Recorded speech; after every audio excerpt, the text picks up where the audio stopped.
안녕하세요. 저는 얼마 전 이혼에 성공한 30대 후반의 여성입니다. 저는 고부 갈등이라는 단어는 TV나 인터넷으로 접했지 실제로 그런 일이 심심치 않게 벌어진다는 걸 몰랐어요. 저는 다른 친구들보다 일찍 결혼한 편이었고 그런 고부 갈등에 대한 이야기는 그냥 과장돼서 떠들어대는 이야기인 줄 알았거든요. 주변에 겪은 사람이 없었으니까요. 그리고 요즘 같은 시기에 누가 그런 마인드를 갖고 있냐며 다들 괜찮을 거라 말해줬거든요. 제가 결혼하게 된 남편은 작은 가게를 운영하는 자영업자였어요. 저보다 나이가 4살 많았죠. 그리고 저는 평범한 회사원이었어요. 결혼은 무난했지만 결혼 후가 문제였어요. 결혼 전에는 방긋방긋 잘 웃기만 하던 시모가 결혼 후에는 단 한 번을 웃어주지 않았거든요. 신혼여행을 다녀온 후부터 부부 갈등은 시작되고 있었습니다. 시모는 사람을 괴롭히는데 일가견이 있는 사람이었어요. 그건 저와 비슷한 처지에 놓인 동서도 공감할 정도였죠. 특히 제삿날에는 본인 기준의 완벽을 요하는 사람이었어요. 그런 주제에 손 하나 깜빡 안 하고 턱끝, 입으로만 사람을 부리는 스타일이었죠. 그날도 평소와 다름없이 시모가 마음껏 두 며느리를 괴롭히던 제삿날 중에 하루였어요. 예, 막걸리가 떨어졌구나. 가서 막걸리 좀 사와라. 미리 올 때 사오지 그랬어. 꼭 제사 지내기 직전에 이렇게 없어서 발 동동 굴러야겠니? 네가 야무졌으면 고생할 일도 없는데 머리가 모자라면 손발이 고생한다는 말이 괜히 나온 말이 아니야. 제가 일부러 막걸리를 안 사온 것도 아니었어요. 남편이 나중에 사도 된다며 중간에 마트에 들리는 걸 거절한 탓이 더 크죠. 그 말을 하려다 남편을 슬쩍 보니 모르는 척하길래 저도 입 꾹 닫았어요. 그런 말하면 고자질한다며 잔소리 시간이 2배로 늘 테니 그 상황은 피하고 싶었거든요. 저는 시모 말에 아무 대답도 없이 지갑과 폰만 챙겨가지고 밖으로 나갔어요. 그러자 뒤에서 한마디 하더군요. 아유, 뭐 저런 게 다 있어? 심부름을 시켰으면 나갈 때 네 하고 대답이나 하고 가던지. 대답 없이 물건만 쏙 챙겨가지고 기분 나쁘다는 표정 가득 짓는 거 보니 안 되겠다 안 되겠어. 어디 며느리가 돼서 집안 제사에 저런 표정을 짓는 거야? 나 젊었을 때면 회초리를 맞아도 모자랐을 거야. 안 들리는 척하면 속 편할 거라는 생각으로 밖으로 나갔어요. 마트로 가는 내내 막걸리 하나 때문에 이렇게 욕먹을 일인가 생각이 들었죠. 그 자리에서 한바탕 뒤집어도 됐었지만 제사만 지내면 집에 가잖아요. 집에 가서 쉬고 싶다 그 생각밖에 없었거든요. 그래서 참았던 거예요. 그렇게 마트에 들어갔는데 세상에 그날따라 제삿날 사야 하는 막걸리가 뚝 떨어졌더군요. 딱 그 브랜드만 썼거든요. 왜 그 브랜드만 쓰는지는 몰랐지만 앞뒤 설명도 없이 그것만 사오라고 했기에 그 브랜드만 샀는데 그게 없으니 어쩔 수 없이 그 옆에 있던 다른 브랜드를 사야 했어요. 혹시 몰라 또 다른 브랜드 한 명을 더 사서 시댁으로 갔죠. 시모는 막걸리 봉지를 휙 가져가 신경질적으로 열어보더니 새된 비명을 내지르더군요. 야, 너 이게 뭐 하는 짓이야? 넌 그렇게 제사를 자주 지내는데 너희 시아버지 마시는 막걸리 이름도 몰라? 지금 몇 년째 네가 맏며느리로 일하는데 어떻게 다른 막걸리를 가져올 수가 있어? 너 지금 우리 집 무시하니? 어머님, 갔더니 그 브랜드 막걸리만 다 떨어져서 안 팔더라고요. 시간이 좀 늦어서 다른 곳 돌아볼 여유도 없었고요. 그래서 다른 브랜드 사왔는데 오늘만 그걸로 사용하면 안 될까요? 너 그걸 말이라고 하니? 정말 어이가 없어서. 이딴 식으로 제사 지낼 거면 오지 마. 얼마나 기분이 더러운지 알기나 해? 제사라는 건 정성이야. 그런데 이딴 정신머리로 제사상 차리는 거 부끄럽지 않니? 어휴, 내가 죽어서도 이럴 거 눈에 뻔히 보이니 내 속이 다 탄다. 솔직히 말해봐. 우리한테 이럴 거면 우리 아들이랑 결혼은 왜 했어? 막걸리 한 병에 이런 수많은 이야기를 들을 줄은 상상도 못했어요. 산 사람 취향 맞추는 것도 아니고 죽은 사람 제사 지낼 때 쓰는 술인데요. 이 술이나 저 술이나 똑같지 뭐가 그렇게 시시콜콜 따져야 하는 게 많은지 제가 가만히 있으니 더 폭주해서 난리가 나더군요. 잘난 너의 부모님이 그렇게 하라고 시켰니? 응? 너희는 대충 아무거나 그런 식으로 하라고 배웠어? 세상에, 이래서 가정교육이 중요한 거야. 너희 시아버지 돌아가셨다고 중요하지 않다고 여기는 것 자체가 예의 없고 경우 없는 짓이지. 그리고 둘째 며느리, 너도 마찬가지야. 너도 잘하는 거 하나도 없어. 손끝이 왜 그렇게 야무지지 못하니?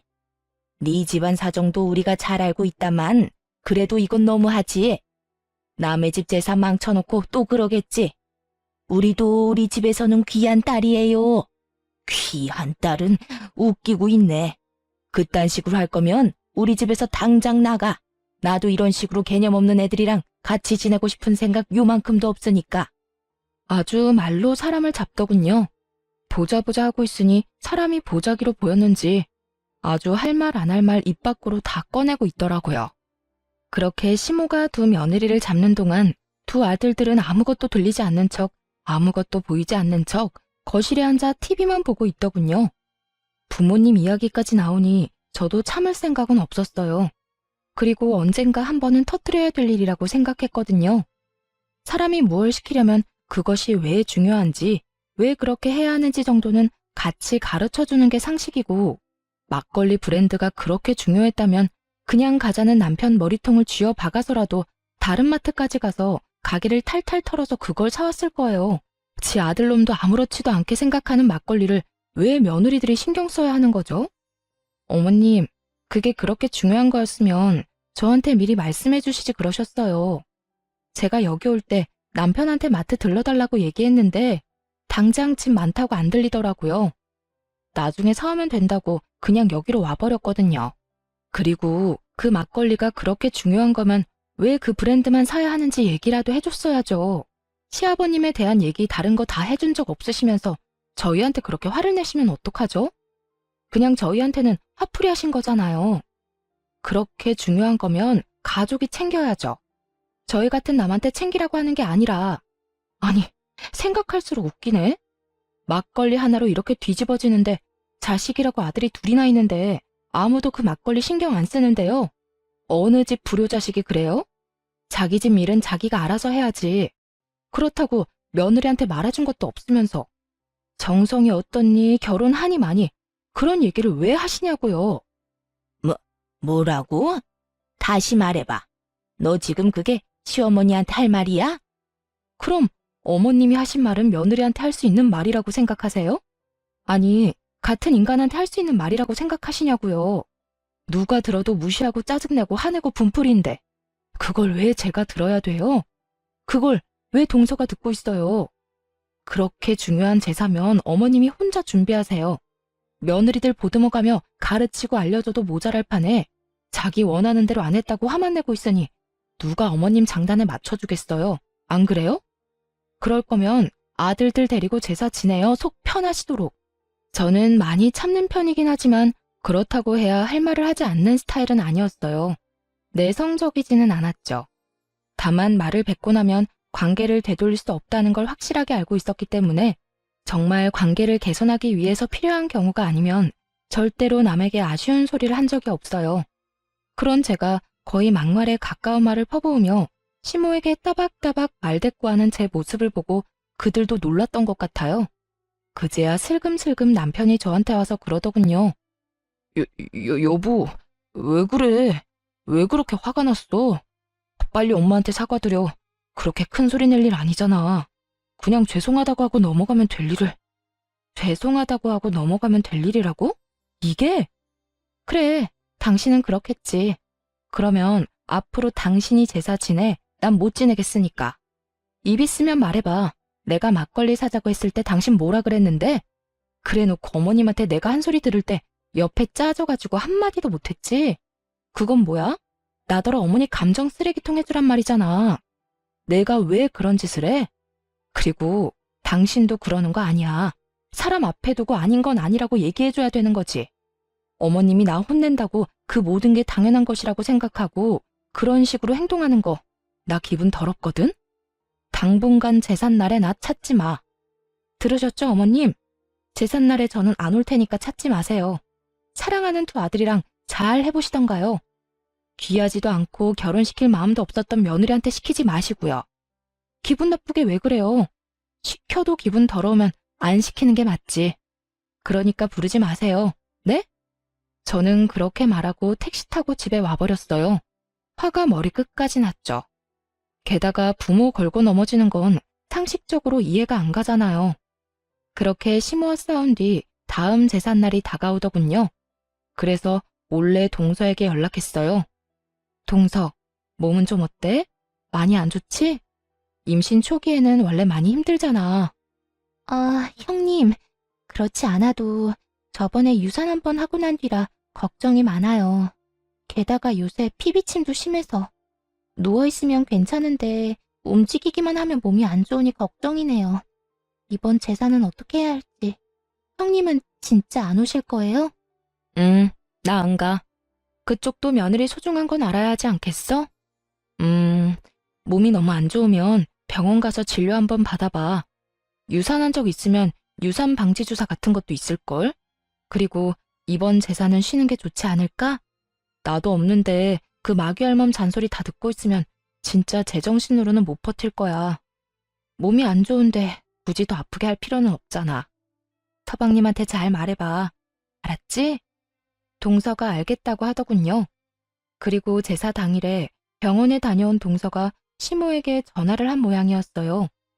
유산 징후가 보여서 못 가겠다고요. 상황이 이쯤 되니 시모도 동서를 닥달할 수는 없었죠.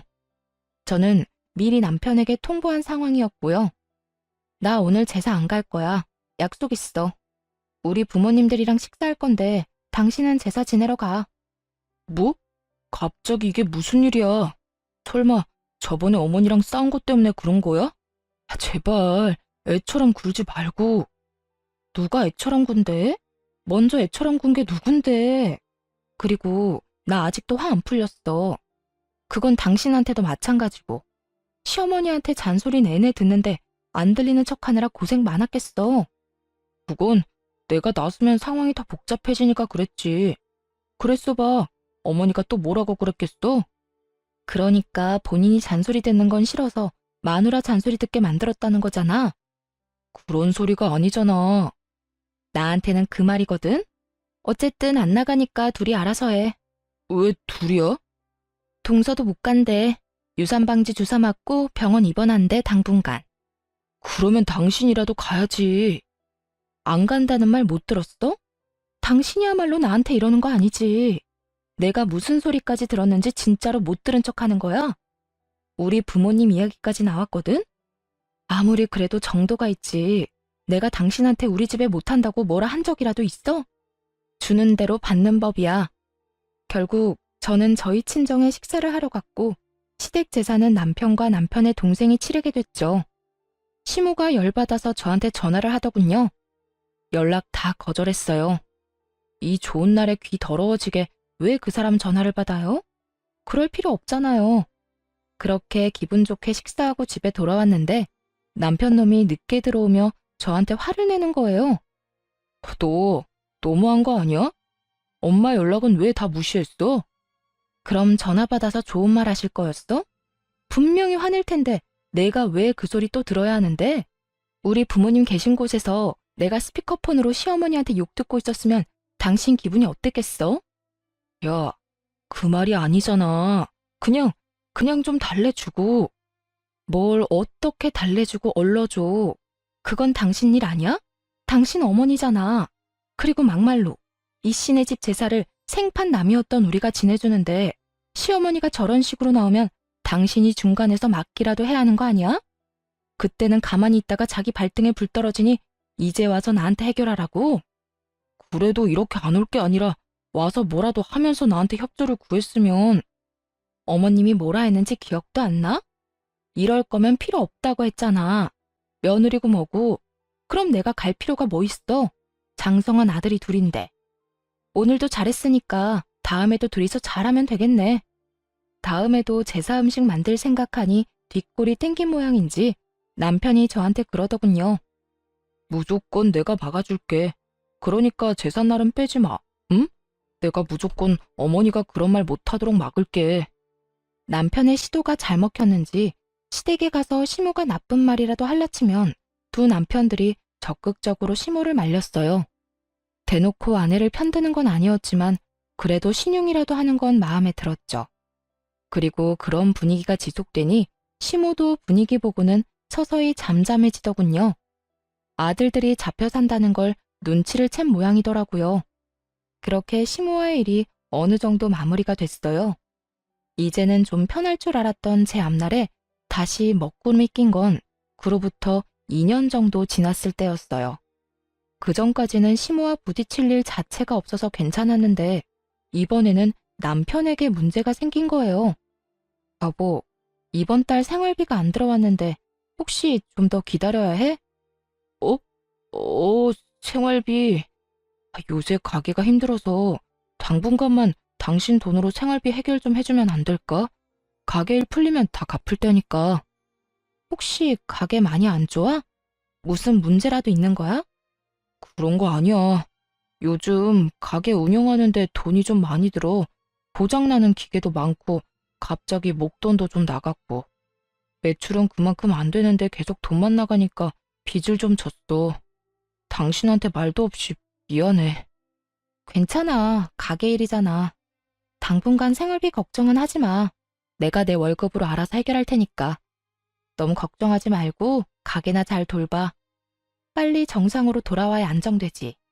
그렇게 말하고 저는 남편을 위로해줬어요. 걱정이 돼서 그날 저녁부터 식사에 신경을 많이 썼어요. 남편이 좋아하는 반찬부터 시작해서 기력에 좋은 장어와 소고기, 전복 같은 걸로 요리도 꼬박꼬박 해다 먹였어요. 제 월급으로 생활비도 해결했죠. 그런데 그런 제게 청천벽력 같은 상황이 벌어졌어요. 그날은 남편이 저 대신 시댁에 간 날이었어요. 제가 시모와 마주하고 싶지 않다고 했더니 남편이 저 대신 시모가 부르면 가는 날이 많았거든요. 뭐 시모가 저한테서 아들을 뺏고 싶어서 자주 부른다는 것 정도는 예상했지만 이 시기에는 생각보다 자주 불려갔어요. 그런데 남편이 시댁에 가 있는 동안 남편 노트북으로 확인할 것이 있어 들어갔다가 말도 안 되는 메시저 내용을 확인하게 된 거예요. 남편이 누군가에게 문의를 한 내용이었는데 그게 충전과 관련한 내용이더라고요. 그런데 게임이니 카지노니 이런 말이 들어가 있는 걸 보니 아무리 문외한인 제가 보더라도 이게 사이버 도박이라는 건 모를 수가 없겠더라고요. 그걸 보는데 손이 덜덜 떨리는 것이 그때 생각하면 아직도 머리가 새하얘져요. 사실 저희 삼촌 중에 한 명이 도박하셨던 분이 있었거든요. 할머니 댁을 완전히 풍비박산을 낸 그분은 나머지 가족들에게도 들러붙어서 도박 자금을 마련하려고 했죠. 그때 부모님도 그 삼촌 때문에 고생을 많이 해서 도박이라면 치를 떠시거든요. 그런데 사위가 도박을 한다는 이야기를 들으면 어떻게 나올지 상상도 안 되더군요. 저는 남편에게 당장 전화해서 따져 물을 생각이었어요. 그런데 제 폰이 먼저 울리더군요. 상대방은 시모였어요. 네, 어머님. 넌 도대체 어떻게 되내니? 네 남편이 이렇게 아픈데도 아무것도 모를 수가 있어. 갑자기 그게 무슨 말씀이세요? 오늘 첫째랑 식사하러 왔다가 속이 안 좋다고 해서 병원에 들렀더니 간에 문제가 있다고 하잖아. 간경화란다. 너 아침밥도 안 먹이지? 밥도 제때 안 해주는 거지? 이것 봐. 내가 언젠간 너 이럴 줄 알았어. 도대체 어떻게 생활하길래 우리 귀한 아들이 아파? 밥도 안 주니? 일만 시켜? 돈 버는 기계로 보고 그러는 거냐고. 결혼을 잘못 시킨 거야. 너랑 결혼한 뒤로 애 몸이 이렇게 아프잖아. 그 말을 듣는데 순식간에 화가 나더군요. 그 귀한 자식이 사이버 도박을 하는 줄도 모르고 아프다는 이유만으로 며느리한테 모든 게 네 탓이라고 말하는 시모를 보니 어이도 없고 짜증도 났어요. 저랑 결혼한 지 이제 4년이에요. 4년 데리고 살았다고 몸이 망가져요? 그러면 애 저녁에 어머님이 건강하게 나아졌으면 될 일이잖아요. 왜 저한테 따지세요? 그리고 어머니 아들한테 물어보세요. 제가 아침 저녁으로 뭘 먹이는지. 생활비도 안 주는 놈한테 저녁마다 소고기, 장어, 전복, 몸에 좋다는 건 다 해다 바치는데 뭐요? 결혼을 잘못 시켜서 그렇다고요? 어디 가서 돈도 안 벌어다 주는 남편한테 그렇게 해주는 여자 있는지 물어나 보세요. 내가 어이가 없어서 왜 엄한 사람한테 화풀이해요? 매번 그런 식으로 사람한테 화풀이 좀 그만하세요. 듣고 있으면 기분 더러우니까. 여보, 어떻게 그런 말을 어른한테 할 수가 있어. 기분이 더럽다니. 엄마가 내 걱정 때문에 좀 과격하게 말하긴 했지만 그렇다고 해서 그런 말을 함부로 하는 건 아니지. 어른을 좀 공경해. 너 하는 거 보면 영락없이 철없는 애처럼 보이잖아. 빨리 사과해. 내가 사과를 왜 해? 사과하려면 어머님이 나한테 먼저 해야 하는 거 아니야? 말해봐. 당신 아픈 게 내 탓이야?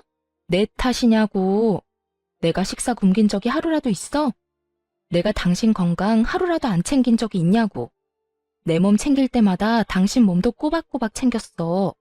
돈 없다고 나한테 생활비 다 대라고 했을 때도 군말 없이 다 해주겠다고 했고. 그런데 뭐? 결혼을 잘못 시켰다고?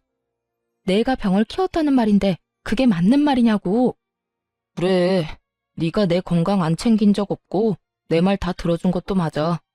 그치만 내가 말하는 건 다른 거잖아. 네가 우리 엄마한테 그런 식으로 행동하는 건 선 넘은 거라고. 선을 누가 먼저 넘었는데 어머님이 먼저 넘은 거 못 들었어? 아, 저번처럼 아예 못 들은 척 하려고? 그래, 됐어. 나도 당신 같은 사람하고 더는 못 살아. 이혼하자. 이혼하고 깔끔하게 정리해. 나는 어머님한테 사과할 마음 없고 그쪽도 그럴 마음 없으니까 그냥 여기서 각자 인생 사는 게 속 편하겠네. 안 그래?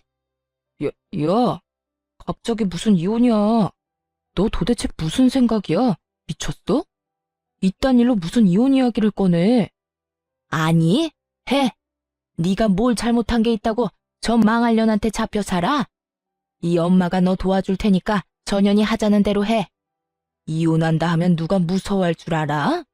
너같이 못된 애한테는 우리 애가 아까워. 너하고 우리 아들 이혼하고 나면 내가 더 좋은 여자하고 결혼시킬 거다. 그러니까 지금 당장 이혼해.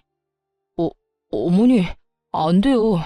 지금 저는 이혼할 만한 상황이 아니라고요. 발등에 불 떨어진 남편이 끙끙대더군요. 시모에게 뭐라고 이야기는 하고 싶었겠죠. 그런데 지가 도박하느라 돈 다 잃고 빈털터리에 마누라한테 생활 책임지게 하고 있다는 말을 할 수 있을 리가 없잖아요. 어떻게든 속이고 싶어 할 텐데 저는 솔직하게 말해서 잘 됐다 싶었어요. 이대로 이혼하면 제일 깔끔하니까요. 도박하는 놈 뒤치다꺼리 하느니 이대로 헤어지는 게 맞는 거잖아요. 아무것도 모르는 시모는 이혼하라고 난리고 남편 놈은 생각 없이 꺼낸 한마디에 생각지도 않았던 이혼 이야기를 들었으니 당황했을 거예요. 결국 남편 놈이 집까지 헐레벌떡 달려왔더군요. 그러더니 다짜고짜 그러는 거예요. 진짜 이혼할 거야? 나는 절대로 이혼 못해. 왜 우리가 이혼을 해? 내가 사과할게. 엄마가 한 말 모두 내가 사과한다니까. 그러니까 이혼 이야기도 꺼내지 마. 아니, 나는 이혼할 건데? 어머님의 괴롭힘, 그리고 아까 전과 같은 언어폭력. 내가 그런 걸 어느 정도 참으면서 살았던 건 오로지 당신에 대한 믿음 하나뿐이었어. 하지만 그 믿음에 당신이 돌려준 게 뭐야? 그래서 나도 엄마랑 너 사이 최대한 중재했잖아. 아니, 그거 말고 너 나 몰래 도박했잖아. 여태 가게가 힘들어서 빚 만들었다는 것도 싹 다 거짓말이잖아. 너 도박한 거 이미 다 알고 있어. 제가 도박 이야기를 꺼내자마자 남편 놈이 아무 말 못하더군요. 언제까지 속일 생각이었어? 나한테 아무 말 안 하고 언제까지 나 우려먹을 생각이었는데 니네 엄마 때문에 힘든데 당신마저 도박을 해? 두 사람이서 쌍으로 나를 말려 죽이려고 작정을 한 거지? 그럼 나도 내 살 길 찾아가야 하지 않겠어? 그래서 이혼하자는 거야. 고맙게 생각해. 내가 당신 엄마 앞에서 도박 이야기 안 한 거. 결국 도박 이야기를 꺼내고 나서야 이혼을 하기로 했어요. 남편이 시댁에 어떻게 말했는지는 몰라도 시모는 전화 와서 아주 속 시원하다며 저를 비웃더라고요. 그래, 잘 생각했다. 네가 한 일 중에 제일 잘했어. 우리 아들하고 이혼하고 잘 살아봐라. 네가 우리 아들만큼 잘난 남자 다시 만날 수 있겠어? 어림도 없지. 내가 그렇게 되지 않도록 말 잘 듣고 싹싹하고 예쁜 여자로 재혼시켜줄 거니까. 네, 알아서 하시고요. 그냥 저는 저한테 피해만 안 주면 돼요. 이혼한 사이니까 완전 남인 거 맞죠? 저한테 나중에 딴소리 하시면 안 돼요. 제 말이 허풍이라고 생각했는지 시모가 그러더군요. 피해? 네가 우리 아들한테 준 피해는 생각도 안 하지? 오냐, 내가 죽었다 깨도 너한테 연락할 일은 없을 거다. 우리 아들도 마찬가지고. 그렇게 전 남편과 이혼하게 됐네요. 도박 자금 마련해달라고 하기 전에 이혼하게 돼서 얼마나 다행인지 몰라요. 그런데 몇 달 지나지 않아 예전 동서가 잠깐 보고 싶다고 하더군요. 시모의 구박을 둘이서 함께 받은 사이였다 보니 생각보다 정이 많이 들어서 이혼 후에도 이래저래 연락을 지속하던 중이었어요. 동서는 반쪽이 된 얼굴로 저를 보자마자 하소연했어요. 형님, 저 더 이상은 못하겠어요. 어머님이 형님 나가고는 2배로 괴롭혀요, 2배로. 말만 하면 너는 첫째처럼 하지 마라. 너 지금 굉장히 첫째 며느리 같은 거 아냐? 아니, 내보냈으면 그냥 깔끔하게 잊고 살면 될걸. 왜 자꾸 매번 그걸 다시 상기시키려는 건지 이해가 안 돼요. 아, 진짜? 그 할망구도 여전하네. 이제 막 애 낳고 산후조리하는 애를 괴롭혔다고? 임신 중에도 그딴 말하고? 그것뿐이면 제가 말을 안 해요. 우리 친정엄마 어린 시절에 다쳐서 발 저는 거 알고 계시죠? 무슨 일만 생기면 그걸 그렇게 들먹여요. 이번에도 제가 애 낳고 몸 상태가 안 좋아서 좀 쉬엄쉬엄 하려고 하는데 딱 뒤에서 그러더라고요. 너도 네 애미처럼 절름발이냐고. 뭘 그렇게 느적느적거리냐고요. 저는 너무 놀라서 동서에게 되물었어요. 그런 말을 했다고? 할망구 드디어 미쳤네.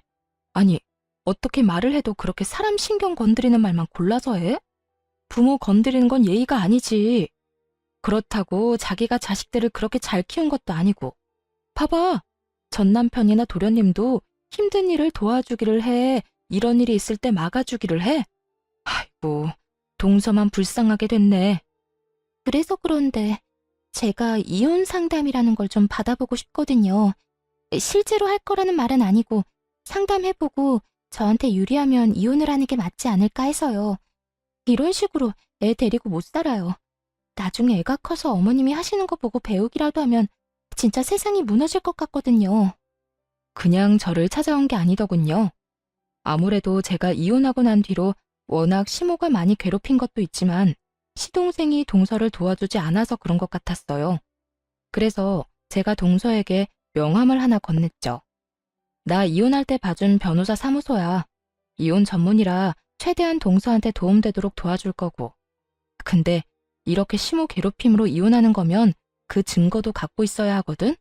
동서가 좀 힘들고 귀찮겠지만 녹음이라던가 녹화, 폰 문자 내역 같은 것도 다 증거로 수집해놔야 할 거야.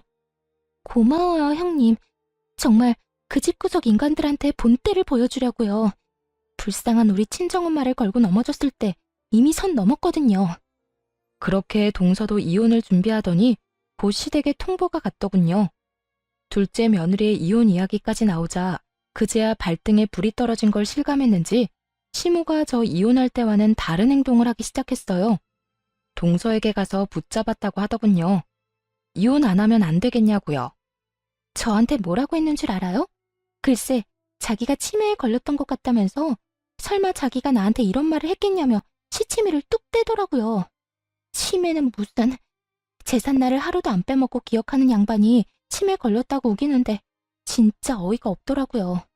제가 저희 친정엄마 절름발이라고 그거 가지고 나한테 괴롭힌 거 기억하냐고 물었더니 그때는 또 뭐라는 줄 알아요?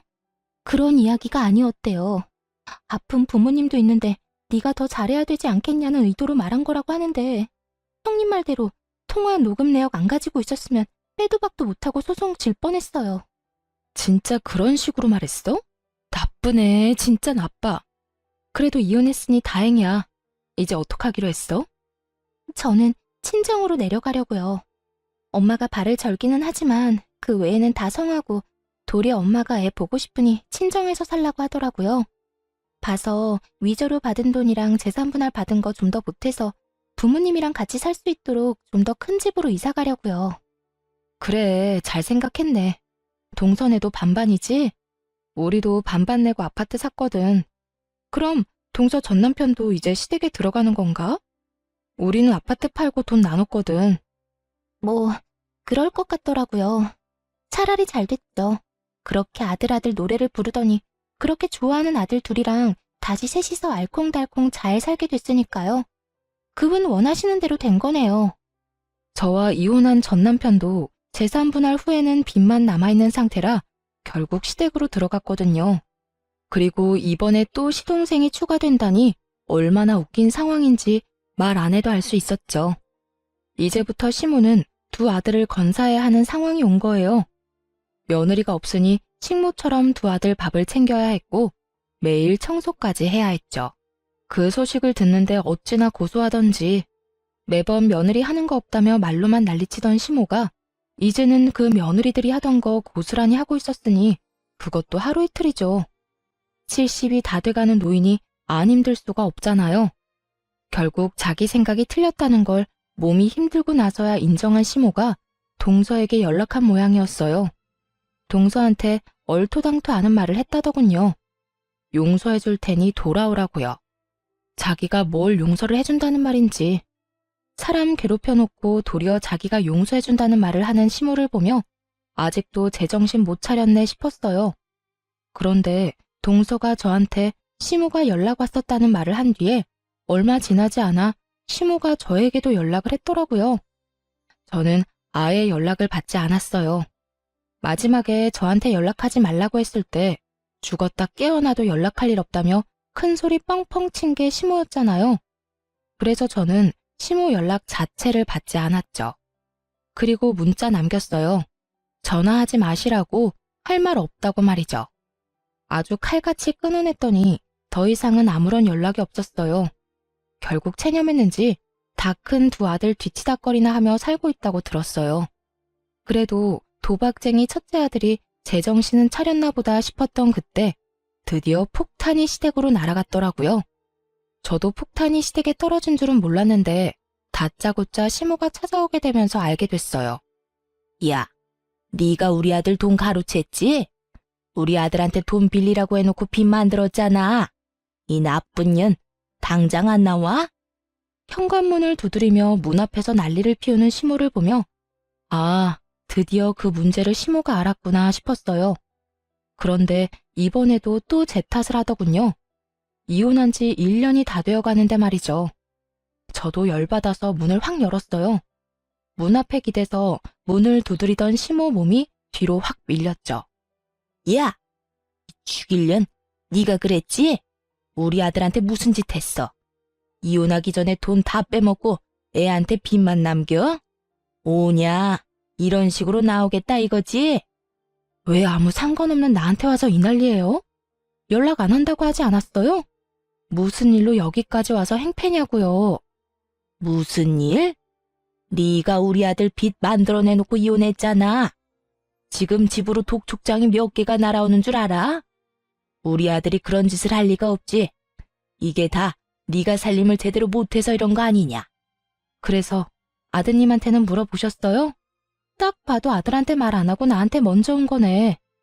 아들한테 물어보면 어떻게 돌아가는지 정확하게 알 수 있을 건데요. 하긴 그 인간이 진실을 말해줄 리도 없지. 그럼 잘 들으세요. 당신 귀한 아들 도박쟁이에요. 도박하느라 억대 빚을 지고 나한테 생활비며 집안에 드는 돈 다 맡긴 인간이에요. 이제 아시겠죠? 그 독촉장도 다 도박 빚지고 못 갚아서 날아온 거라고요. 도박? 우리 아들은 절대 아니야.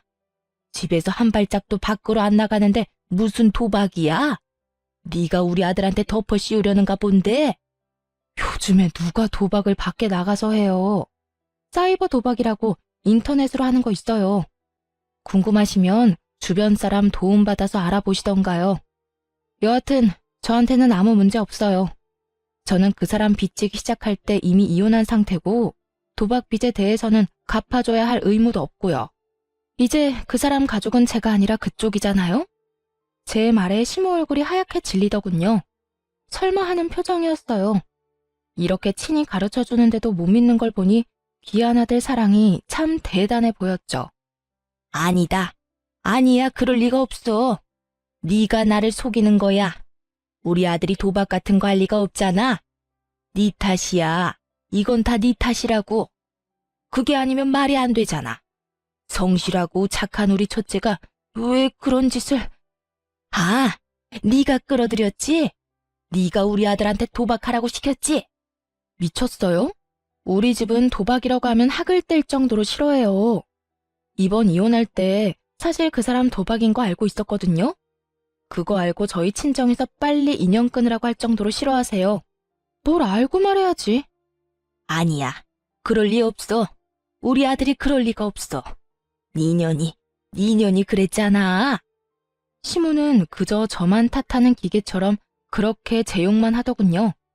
그렇다고 이렇게 놔둘 수도 없어서 전 남편에게 전화를 했어요. 당신 엄마 데려가라고요. 그렇게 부랴부랴 전 남편이 저희 집 앞에 왔더군요.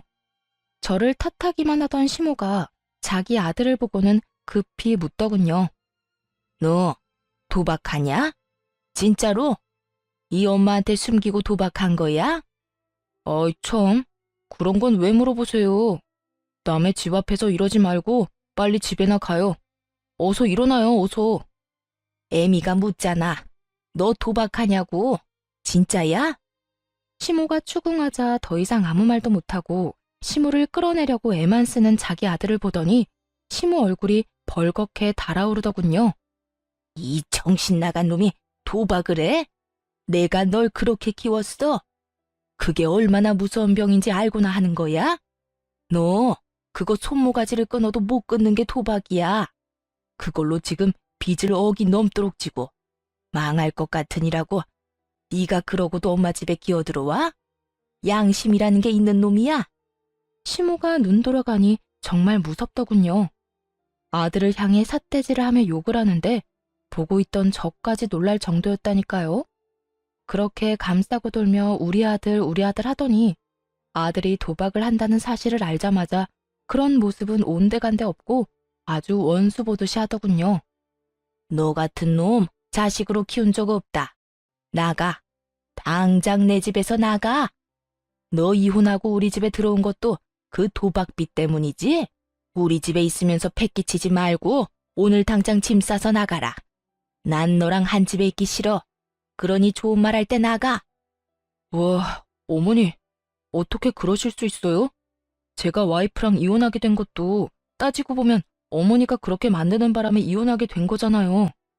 아들 이혼시켜놓고 언제는 다 해줄 것처럼 받아들여주더니 꼴랑 도박 좀 했다고 지금 사람을 쫓아내겠다는 거예요.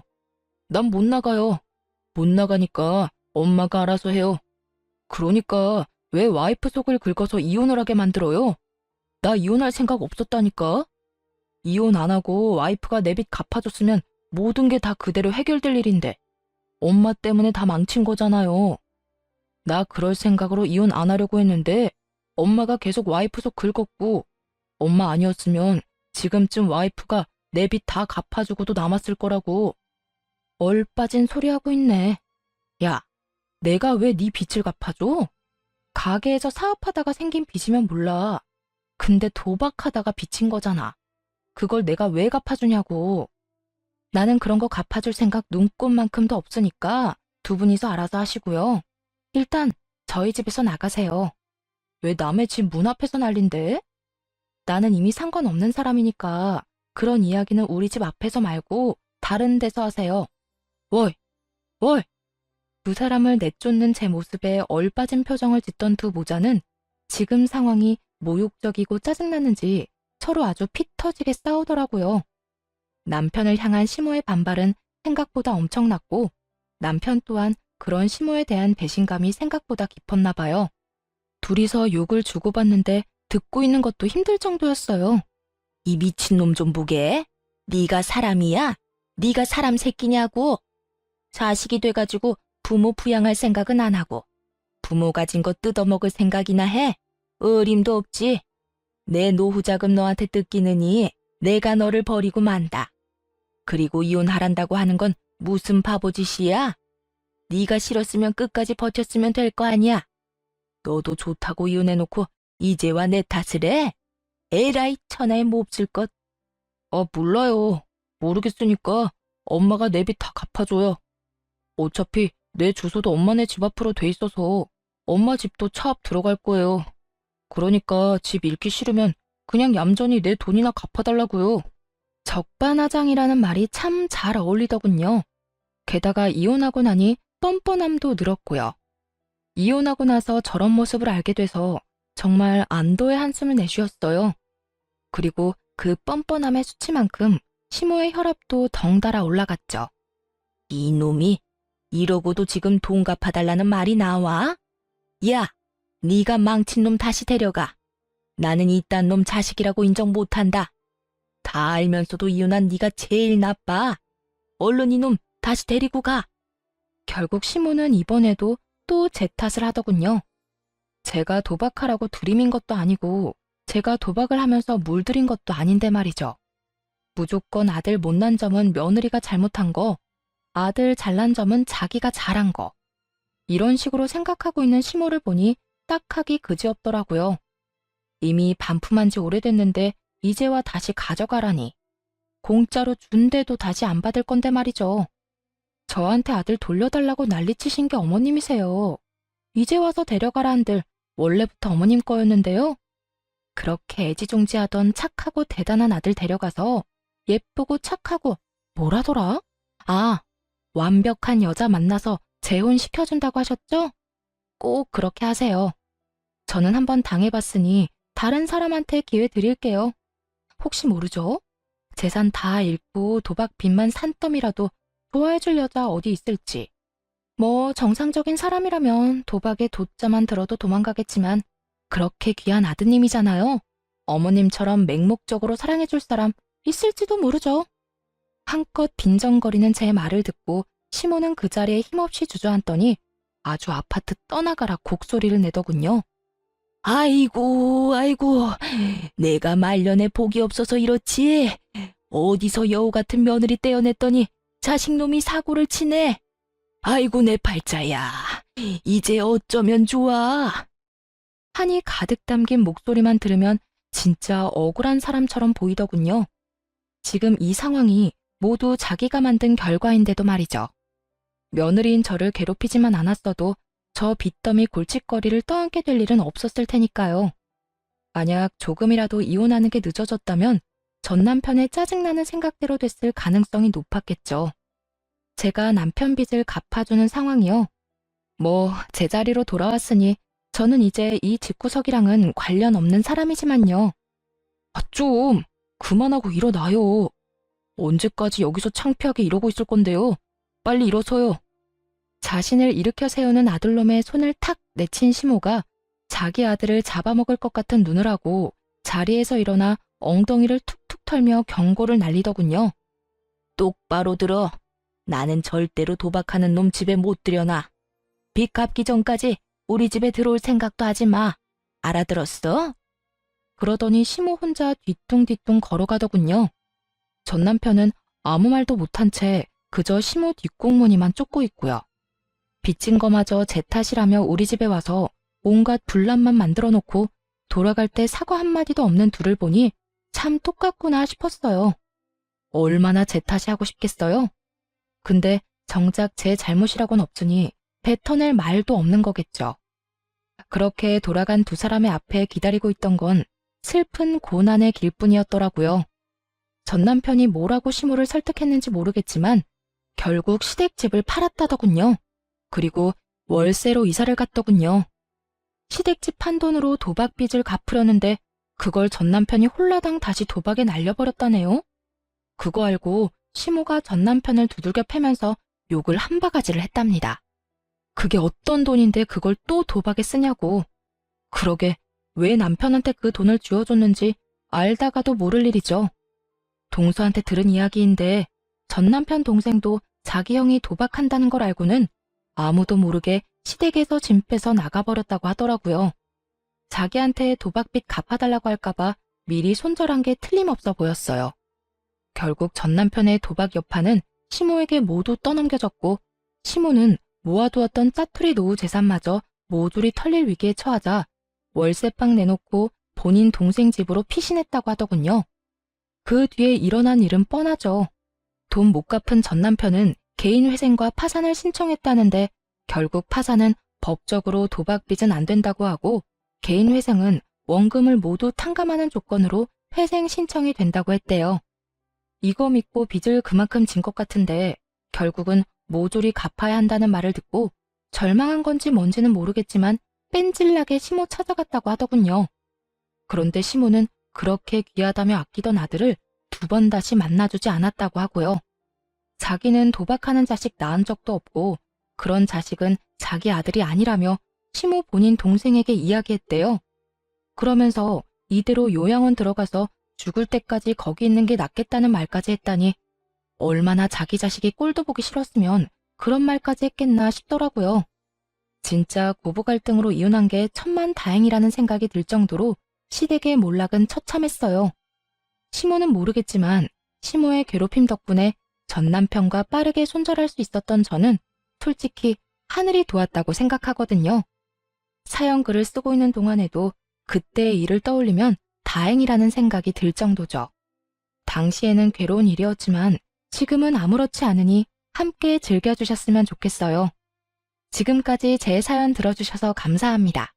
행복한 하루 되세요.